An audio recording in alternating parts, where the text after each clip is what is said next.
we talked about the R side of ROI, but we also need to look at a more complicated part, which is the I side, the investment. So I is the marketing cost. So one of the things that we have some advantages with in looking at revenue and contribution margin is that revenue tends to be fixed to specific points in time. So, you know, when the sales team closes a deal, we know exactly, when that revenue event occurred. And we know exactly how much it is at that point. Um, so revenue is easy to measure and contribution margin is easy to estimate. But marketing costs tend to be spread out over time, and that makes it a lot harder to connect specific marketing costs to specific revenue. And again, the thing that has been done with sort of the incorrect approach to um, calculating marketing ROI is is to look at current period revenue divided by current period marketing cost. But the fact is that little or none of that marketing cost in that given month or quarter um, actually had anything to do with the revenue that came in that month or quarter. Um, and a specific example here is that if if marketing is delivering a stream of leads to sales, but sales has a say a 90-day close cycle, so 90-day average sales cycle, um, then even if that next lead ends up closing and becoming a customer, there'll be no revenue recognition event for another quarter because there's a time lag there between when marketing has done its job and when sales finishes its job and actually produces revenue. And so the revenue doesn't come instantaneously. And so if you're in a business that's running, say, a 1 quarter average sales cycle, which is not atypical at all within B2B SaaS. If you're running a 1 quarter sales cycle, that means that no marketing expenses this quarter had any influence on this quarter's revenue. That it will have major influence on next quarter's revenue, but not this quarter's. And the reality is that once that prospect enters the sales process, marketing has very, very little influence over either the rate at which um, how quickly the deal will close or how likely the deal will close. Most of those things are either already locked in or they are outside the control of anything that marketing can do. So marketing has little or no contribution once a prospect is in the sales process. Their contribution is what happens during the period of time up to when that prospect enters the sales process. Which I realize goes counter against a lot of kind of folklore within B2B marketing, but there are really good studies that show that whether you're doing no marketing or a lot of marketing in terms of kind of sales support marketing, um, deals close at exactly the same rate. Doesn't matter. And the reason why is that almost all of that, if it takes 90 days for sales to close a deal, it doesn't mean that they need 90 days worth of constant convincing to talk them into it. Oftentimes they're talked into it, by the second or third day.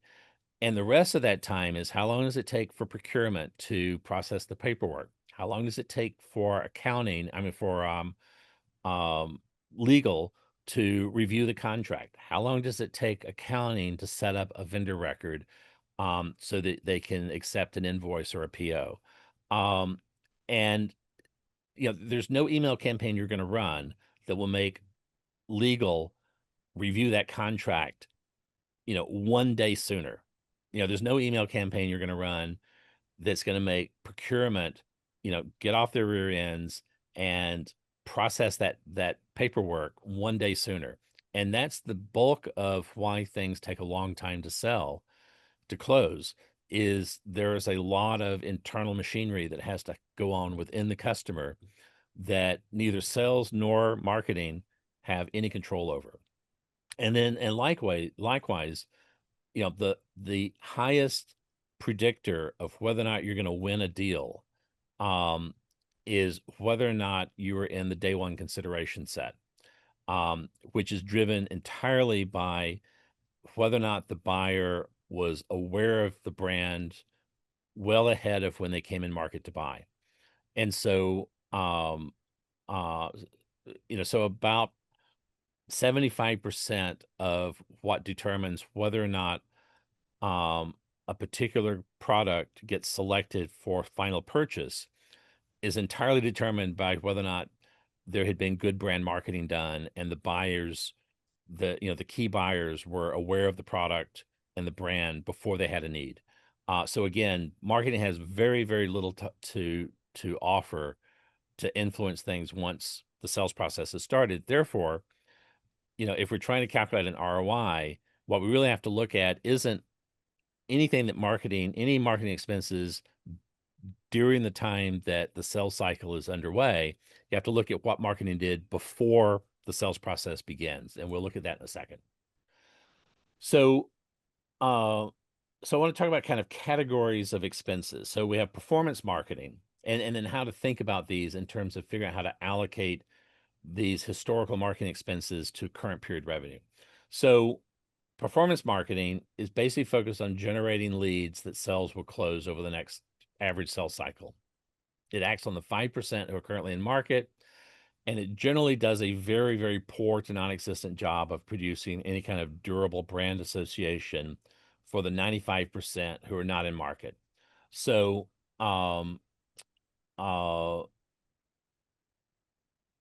so any of the sort of lead gen, performance marketing kind of activities are inherently very, very short term, and they will either produce a result or not produce a result within one sales cycle, and they'll have no lasting effect after that.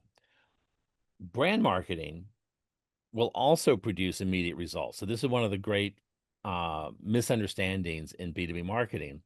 Brand does not take a long time to produce a result. Brand marketing will produce a result instantaneously, but it will only work on people who are already in that 5% who are in market. And to give you a specific example, I have run billboard campaigns for extremely niche B2B products. Specifically, these were research products sold to scientists doing biomedical research. We would put billboards up at the traffic choke points leading into a major medical or academic research center. Literally, the hour the billboard goes up, we could immediately start to see impact in terms of brand aware search and in terms of the performance of our paid search campaigns and the performance of our placements in category generic search. And we could immediately start to see traffic to the website coming directly result of that billboard. And that billboard is, you do not get more classic brand marketing than a billboard. The other thing that we would see, though, and this is the thing with brand marketing, is that there's also a long-term effect. Because it's designed to form a durable brand memory association, these memories can influence the 95% as they come in market over future time periods. So we would run these billboards for like a month. At the end of that month, we would still see this heightened effect. We would see a greater than normal rate of things like brand aware search for up to 90 days after the billboard went down. Now, again, it would gradually decline because people would forget about us. But over that next 2-3 months, even after the billboard is down, there's still enough people that saw the billboard, saw it enough times that they remembered it. They've not yet forgotten it, and they will continue to be influenced by that piece of marketing long after the marketing goes away. So this is the real power of brand marketing, is that it gives you this, the performance marketing works very short term. Brand marketing also works short term, but brand marketing keeps working off into the future, but at a diminishing rate as these memories are progressively forgotten. Um, and then the last thing is this idea of latency to revenue. So revenue is not instant. There is some average sales cycle.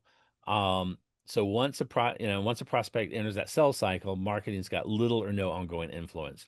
So, if you've got a 90-day sales cycle, this implies that no marketing expenses this quarter influenced any current quarter close one deals and the associated revenue. So we have to be able to do these time shifts if we want to figure out how to line up the marketing expenses from the past with the current period revenue. A final note here. So average sales cycle is really critical to doing these sorts of ROI calculations. So best practice is to generally aggregate marketing expenses in time blocks that match average sales cycle. So, if the average sales cycle is 90 days, then aggregate the marketing expenses by quarter and recalculate the ROI on a quarterly basis. If you've got a fast sales cycle, say a 30-day sales cycle, then do everything on a month-by-month basis. And generally, if you've got a very long sales cycle, nothing much is changing fast in the business. So you don't really need to recalculate an ROI number every day or every week or every month. And so, the idea here is to look to the sales cycle as kind of the way to chunk up time, chunk up your expenses um, uh, on the marketing side, in blocks that match the sales cycle length.